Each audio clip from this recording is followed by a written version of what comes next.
What's up, y'all? It's Shanisha from the Living Corporate Podcast, and we're back for Real Talk Tuesdays. I'm super excited for the conversation that we're going to have today. I think it's so relevant to many of us, our day-to-day experiences. This conversation is based around anti-racist conversations, right? And our guest is going to give us deep insight about anti-racist conversations. How can we approach these conversations? How can we navigate these conversations, whether that's something that you're experiencing personally or in the workplace? And how do we as Black and Brown people or in the Black and Brown community navigate these conversations with our white colleagues? So please be sure, take a listen. You guys know I love Real Talk Tuesdays, and I'm excited for y'all to come back and join me again. So let's listen up and dive into Real Talk Tuesdays.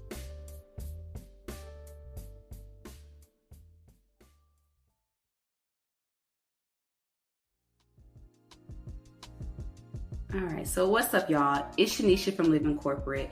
We're back today for another Real Talk Tuesdays, and we have an exceptional guest joining us today. This conversation is, for some, maybe a bit of a sensitive topic, and for others, you can take a deep dive in getting to learn more in a deep depth understanding, right? So today we're having a conversation based around anti-racist conversations. And what better guest to have here today than who I'm going to introduce to you guys. Our guest is a clinical psychologist and certified, you know I love that word, certified Center for Nonviolent Communication trainer. She brings decades of service experience to her work, interrupting explicitly and implicitly oppressive attitudes and culture norms. She has worked, consulted, and provided training across the U.S. with businesses, nonprofits, government organizations wanting to move towards equitable and diverse workplace cultures, as well as internationally in over 10 countries with individuals and groups committed to social change. She also works as a psychologist in San Francisco, serving the homeless and disenfranchised mentally ill population. She is the author of How to Have Anti-Racist Conversations, Embracing Our Full Humanity to Challenge White Supremacy, and the co-author with Sarah Payton of the companion text, The Anti-Racist Heart, a Self-Compassion and Activism Handbook. Please welcome none other than the Dr. May. Dr. May, welcome to the Living Corporate Podcast. How are you? Oh, I'm delighted to be here. I'm doing great. Wonderful. So I'm super excited to have you today, and I'm really excited to dive into this conversation because, I mean, we could talk about this for days and days, right? Like, it can go on. Mm-hmm. So let's just dive right into it because I'm super excited if you guys can't tell. So could you share with us more about how to have anti-racist conversations, embracing our full humanity to challenge white supremacy? Where did this piece of work come from? How did this come about? Mm-hmm. What sparked this whole idea? Yeah, thank you for that question, Shanisha. So, like you mentioned, I've been doing a lot of work training people, working with folks who want to have these dialogues. And one of the things that kept coming up was that even when people had the skills, they didn't quite know how to do these conversations. They would have a whole bunch of personal stuff come up, all of their own inner blocks, or they would start to, maybe they would start to say something and then they would collapse into either guilt or rage, depending on who the person was, right? And so people just needed a little bit more guidance on, how do we set ourselves up to have these conversations successfully? And then once we've done that, what are the steps? What do those conversations need to look like? And I've integrated in the book 3 different areas of thought. So one of them is, it's really grounded in Dr. Martin Luther King's work on beloved community as kind of our foundational approach for what is our approach for wanting to have these community conversations. What are we trying to create? And then the other piece is bringing in some bits of nonviolent communication to help us have those conversations successfully. And then, of course, making sure that we do it with an anti-racist lens. I think that's just a beautiful combination to have the two of an anti-racist conversation and nonviolent communication. As you said earlier, right, when the conversation starts or comes about, we collapse into the guilt, the anger, the rage. So take on everything personal versus just having the Mhm. conversation, right? So we can have the dialogue and really break through some barriers. So those are excellent, Mhm. excellent points. So to follow up with that, where did anti-racist conversations start with you? Mm. Good question. So I'm an immigrant. I came to the United States when I was 7. Mhm. And one of the challenges of coming to the United States from a predominantly Black country was that I didn't quite understand, and especially as a 7-year-old, I didn't understand what race meant in the United States.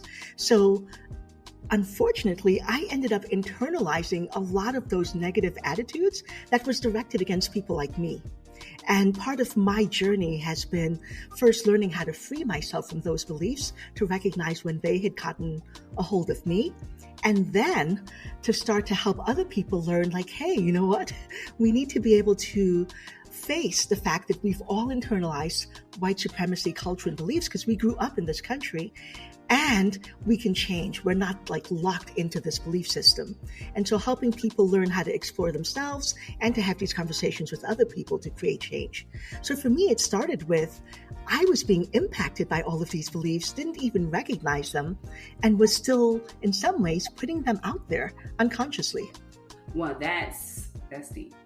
Putting them out there Mm-hmm. without even knowing that you're doing that, right? We internalize a lot of those conversations, microaggressions, remarks, or just growing up and kind of seeing how to navigate in these spaces. So for many of us, that's where the anger comes in, the rage comes in. When we start to have Mm-hmm. anti-racist conversations and advocating for ourselves or others, whether that's personally or in the workplace. So how do we as Black and brown men and women, just the Black and brown community, how do we approach anti-racist conversations? Because most times in some of our households, in Black and brown households, Mm-hmm. that is not a priority or on the checklist, right, on how to have Mm-hmm. anti-racist conversations. How do you conduct yourself? Where do these conversations begin and end? So if you can answer that for me, like, how do we just start to have or approach those Mm-hmm. conversations? Yeah. So there are a couple of things I think we need to think about. And so the first piece I already mentioned was that inner work piece. And I mentioned, like, I'm really, really wanting to embody Dr. King's beloved community. And that for me is the place where I start. An analogy that I often use is like thinking about family. I don't know what your family's like, but I've got family members that I love and family members that we have conflict with. And even when my family member does something I don't like, there's never a thought in my head like, I'm never going to talk to this person again, right? That I'm going to discard them, they're done, I'm never going to see them again. And that's in some ways the stance that I want us to start taking with these kinds of conversations. When people say or do things that I don't like, I need to be able to set those boundaries the same that I would with family. Like, that is not okay. That is not working for me. Here's how it's impacting me. Mhm. But I still need to do it from a place that we are all still part of this family. We all still need to be able to live together and work together, because I can't thrive if you're not thriving. And so the first place is doing that inner work to really see that other person's humanity. So how do we do that inner work? How Hmm. do we do that inner work? Where does that start for us? For me, that's where nonviolent communication really comes in, right? Hmm. Because it's hard for me. Like, I've had, and I'm sure you have also, like, lots of people have said some pretty horrendous things. There was a great article that came out in the New Yorker, I think just a couple days ago. And it was a cartoon that was drawn by this young Black man at Berkeley, at UC Berkeley, one of the top schools in the country. And a teacher had accused him of plagiarizing. And it was just like, I mean, how many of us have had that experience, right? And her reason was like, you're a young Black person. You can't possibly use language like this or work like this. Okay. I see by the look on your face, I'm you not know paying that no questions, experience. guys. Tell a lot. Yes. Right. And so here's the challenge with this, right? I had the same experience myself and I wrote about it in the book. And at the time when it happened to me, I started to internalize that, right? Like there was something wrong with me. Mhm. Like somehow I didn't let this person see that, no, I am smart enough to do this. I am like that person who could write this paper. And so I first internalized it. I stopped writing. I wasn't able to have those conversations. And as you could imagine, that didn't serve me. I literally stopped writing. It's all of the things that I was doing. It's like I couldn't write my dissertation. I had the best advisor who was like, you need to get this done. But I was so afraid of being judged. And then I realized, like, wait, this was not about me. That was that person's racism. So I started hating that person. And every time I started hating that person, it meant that I was still in that place of fear. Because if that person can look at me with this racist lens, it means anybody could, and I would still be in danger of being judged if I wrote something. So I didn't find my freedom. I wasn't able to transform how I was relating to these kinds of events until I started being curious about not forgiving the person, not taking him off the hook, but saying, why would he even do that? Why would he even like doubt my abilities or have that question? And finding my place of compassion into almost like his limited experience and understanding of what Black people were capable of made me realize that not everyone is going to be in that same situation. Not everyone is going to be bringing that lens to looking at my work and the things that I do. And that's part of what I invite people to do, is to like understand what might be the motivations for that person. Again, not to forgive them, but to free ourselves, to tell ourselves that is one person acting from this one motivation. It is not everyone in the world. Oh, that's real. And I think, just like you said, it's not so much for them, it's for you, right? Because you have to be able to navigate in these spaces with the multitude of people. You can't continue to look at this individual and just cast a broad net and say, this is everyone Mm-hmm. from your experience, this Mm-hmm. one person. So I think that's very valuable. And I also, think about most times many of us have these interactions on the day to day at work, right?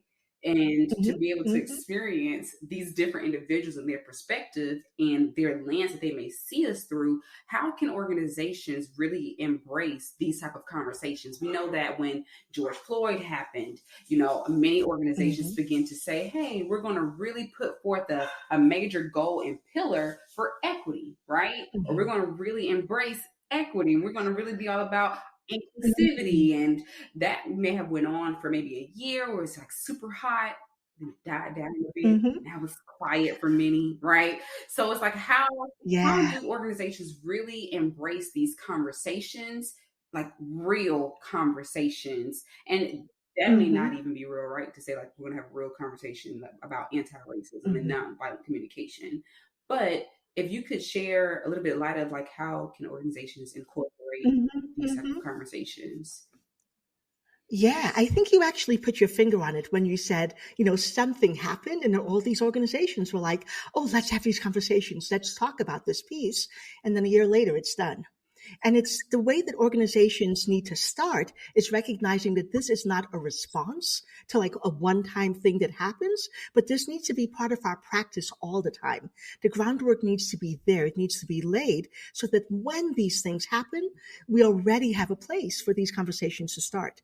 And I think too many organizations don't even think about it until something happens externally that makes them think that this is a thing that we need to be doing right now, or this is a thing that's going to make us look good.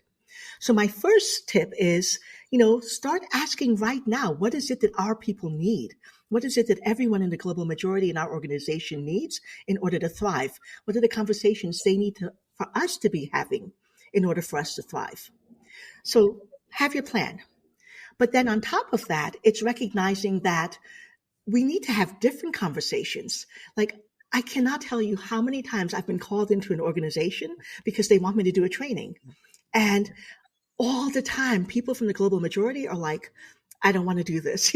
I've been in all of these conversations. I know exactly what's going to happen. I'm going to feel exposed. Everyone's going to be like, oh, tell us your experience, and nothing's going to happen. Right? Right. Yeah.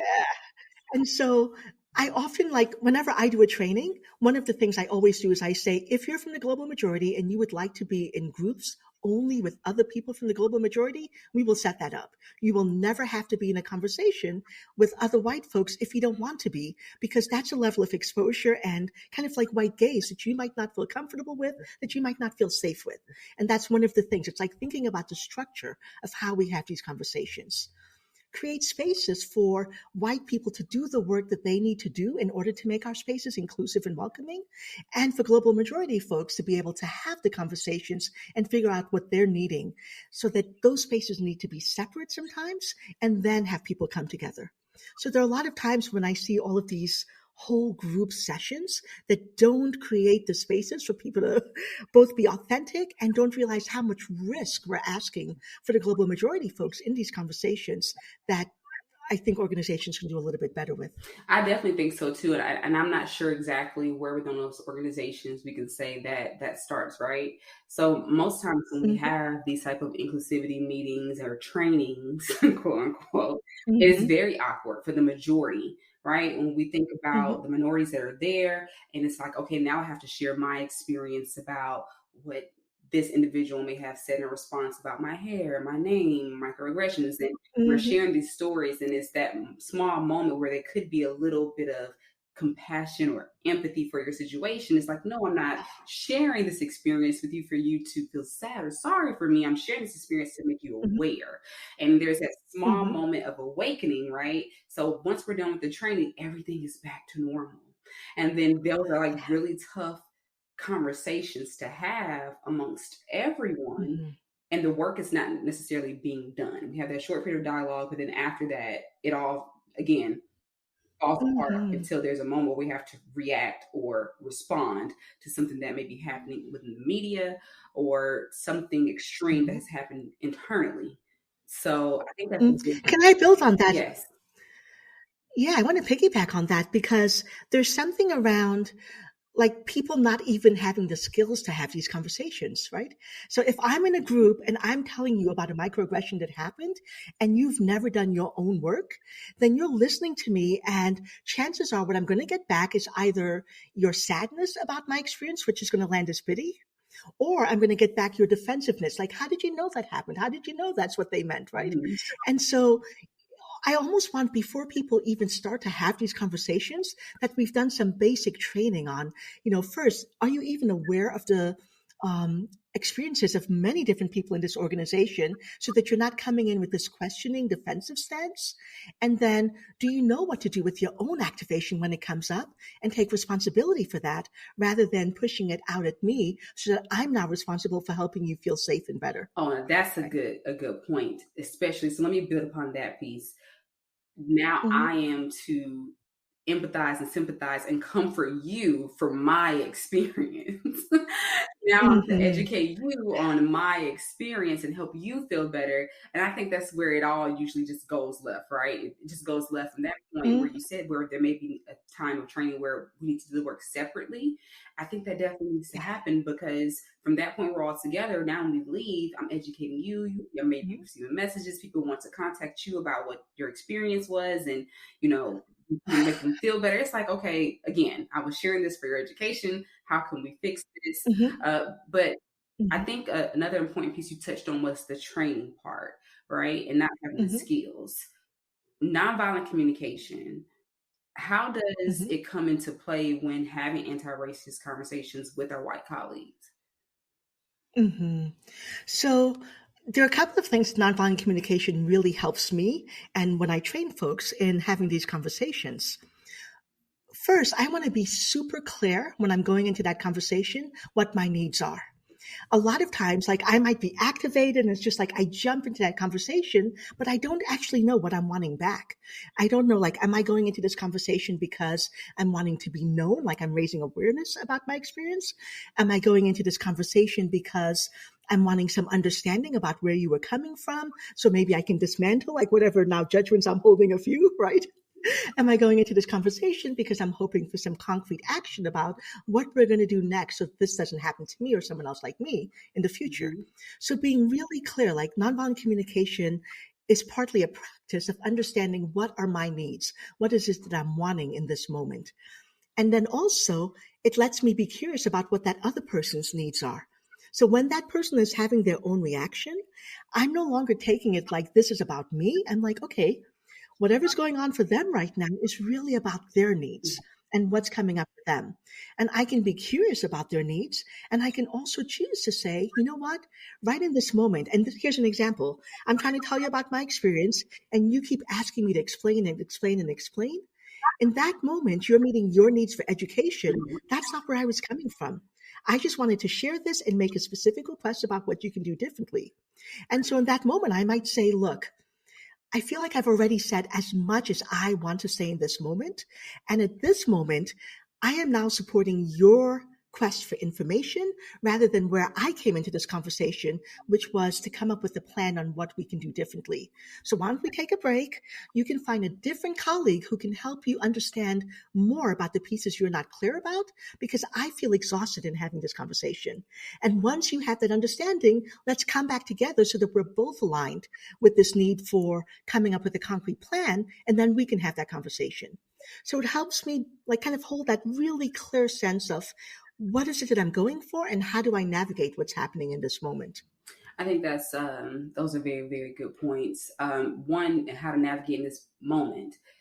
Like you said, being able to take control of what you're Mhm, looking for, what your needs are, controlling the emotional rage or whatever that is that you may be mhm, experiencing on the inside. And I think both parties being very clear on what is it that they have expectation for in this conversation, right? Like what is the goal here? Why mhm. are we having this conversation? What are you looking to achieve? What am I looking to achieve in Yeah. this? And just being clear on that. And again, saying all that you need to say and having that stuff. Mhm, Because after this point, like you said, if I've shared everything, now I'm comforting you. Hey, right, mhm, Anissa, can you talk to me about your experience when this happened to you? Or could you tell me a little bit more about this experience? And it is very exhausting because now I'm already mhm. exhausted showing up as a Black female, right? I'm already exhausted doing that every day. Now I need to Yeah. show up and be your supporter also through my experiences that you may have even done to me. So it's a lot of work. I think Mhm, the nonviolent communication piece is like the perfect blend. Like how do we leverage nonviolent mhm. communication? Yeah. So there are two things that come to mind. The first is again kind of going back to that inner work, right? That I always tell people, decide for yourself if you want to be in this conversation at all. And we don't always acknowledge this, but there is a risk to showing up and having these Mhm. conversations. People have gotten fired, people have gotten blackballed, right? It's like all of a sudden, it's like I'm trying to speak truth and raise awareness, and I'm all of a sudden that person. And so I tell everyone, you don't have to have these conversations if it doesn't feel like it's going to support you. You can actually say, hold on, am I willing to take the chance that my boss is going to respond to me in a certain way? Am I going to take the chance that I'm going to be denied a certain promotion? And sometimes the answer is yes, absolutely. I want to take this chance because this is not okay. And sometimes it's no. I need to keep food on the table for my family. And so that first piece around leveraging nonviolent communication is understanding what are the costs, what are the different needs I'm trying to meet, and what are the risks that I'm willing to bear. And then giving myself empathy about that. If I decide that, you know what, I'm not going to say anything to this person who's just made this horrendous conversation because I need to keep this job and I don't feel safe, then I also start to reach out like, where can I get some support from other people? Where can I find like minded people who can help hold all of the emotion that's coming up with me? And that's one of the ways that I leverage nonviolent communication. And then the other way is again, when I start to have those conversations, to be really mindful about what is my purpose? What am I trying to accomplish with this conversation? And in nonviolent communication, there are like four steps that we talk about. Being really clear on my observation. What is it that the person said or did that I want to bring to their attention? How do I feel about it? What are the needs? What am I trying to accomplish? And then what is my very specific actionable request? It needs to be a request that when I make it, I get a response from you that lets me know if you do this thing, my needs are going to be met or not met. So nonviolent communication helps me have clarity about those steps so I can actually have some progress when I'm having these conversations. So those four steps, could you give an example of Mhm. what could that sound like? Using those four Mhm. steps, what would that sound like in a Mhm. conversation? Yeah. So an example then, let's take, I referenced that New Yorker article with the professor, et cetera. Mm-hmm. So let's say that I was a colleague in that professor's department, right? And I heard about just what went down with the student. And I'm a little bit upset about what happened. So I might start off with observations, hey, Professor X, when you actually said to another Black man that you were not trusting that a person like him can use language like this, right? So observation, I'm really clear. That person knows exactly what I'm talking about Mm-hmm. now. I felt pretty frustrated and angry, right? Mm-hmm. Because I'm wanting all of our students to feel welcomed and to trust that they are seen for their full capacity when they go through our program. So I'm making my needs really clear. And so the request I have for you is whenever you are doubting, like I could also say something like, I'm not trusting your capacity to really discern where our students are coming from and what they're bringing to the table. So my request is before you approach another student of color about issues like this, can you come check in with me or other faculty to see if we share your concerns about the thing that you're talking about? So there's another check before that student is impacted by what just went down. So those would be me going through all those 4 steps, being really clear about the observation, how I felt about it, what it is that I'm wanting, everyone to feel welcomed and to be seen for their capacity, and what I'd like you to do about it. Oh, that's good. That's really good. I think those examples are definitely like when you mentioned about the training that many of the organizations are doing, having the nonviolent and those Mm-hmm. 4 steps implemented, I think could Mm-hmm. definitely impact some portion of Mm-hmm. change, right? Like have an impact on some portion of Mm-hmm. change when we're having these conversations or the dialogues with each other. So we dug into a lot, and like I could really keep going into this because this is really good. When we think about nonviolent communication, it stretches across a spectrum of everything, right? Mm-hmm. From work to Mm-hmm. anti-racist conversations to something personal. I mean, you can utilize nonviolent communication. I mean, there's a whole array. I know one of the books for nonviolent communication. This is really, really good. So Oh, neat. I want to make sure that we're able to capture like any key takeaways. Mm-hmm. So some of the key takeaways is to first connect with what is your intention here? What are you trying to create? What's your big vision, right? Hopefully it's beloved community. And then what's important to you in this moment? What are you valuing? What are your needs? Do you want to take the risk in speaking up to try to get your needs met? And then if you do, make it really clear what's the observation, how do you feel about it, what is it you're wanting, and what is it you'd like the person to do. And then if you decide you don't want to take that risk, give yourself permission not to do that. Don't beat yourself up. Don't say I'm letting my people down. And then get some support. Yeah. That's good. That's good because I think I definitely have been challenged in those situations, right? When you lead those type of calls, it's like, okay, I want to do this for the other, 10% of Black and Brown people in this Mm-hmm. organization, to have this moment Mm-hmm. to make impact, to be able to set the ball forward, move the ball forward for change. And it's definitely a risk. It's a Mm-hmm. risk. So you have to always be super mindful of just how far you can go without putting a Right. target on your back, right? And it's like, okay, we're supposed to do this for the good of everyone. Why am I being targeted? Yeah. Yeah, it's And also to kind of remind ourselves mhm, we're not the only one. right. We can do our part, and then somebody else can start doing that lifting when we need to set it down for a bit, right? Right. That's it. Mm-hmm. That's really good. Thank you so much for being with us today. I know that you have a wonderful team that has helped put things in place. So, are there any shout outs?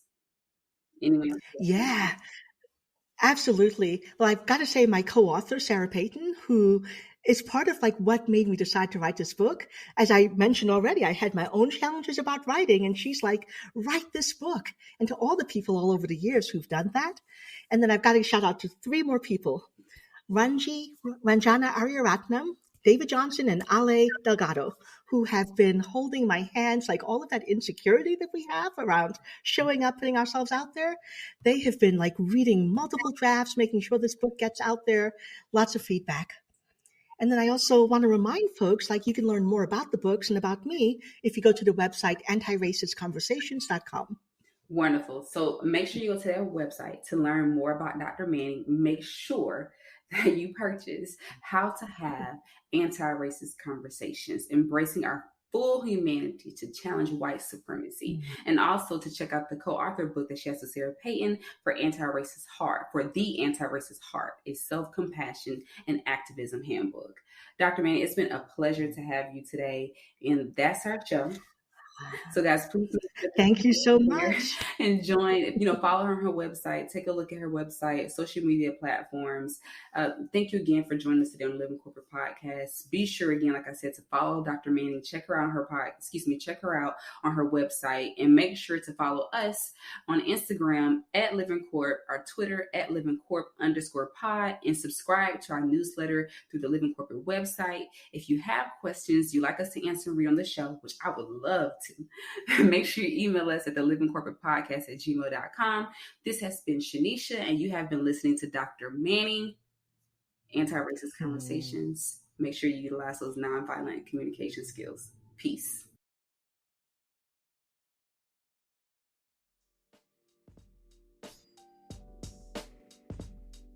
All right, y'all. So that conversation with Dr. Manning was so powerful and so in-depth.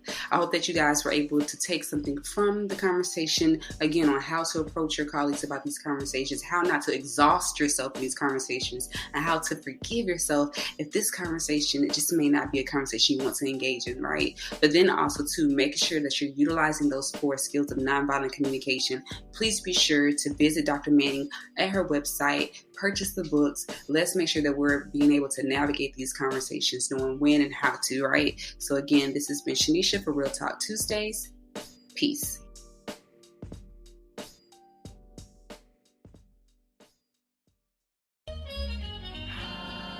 Living Corporate is a podcast by Living Corporate LLC. Our logo was designed by David Dawkins. Our theme music was produced by Ken Brown. Additional music production by Antoine Franklin from Musical Elevation. Post-production is handled by Jeremy Jackson. Got a topic suggestion? Email us at livingcorporatepodcast@gmail.com. You can find us online on Twitter, Facebook, Instagram, and living-corporate.com. Thanks for listening. Stay tuned.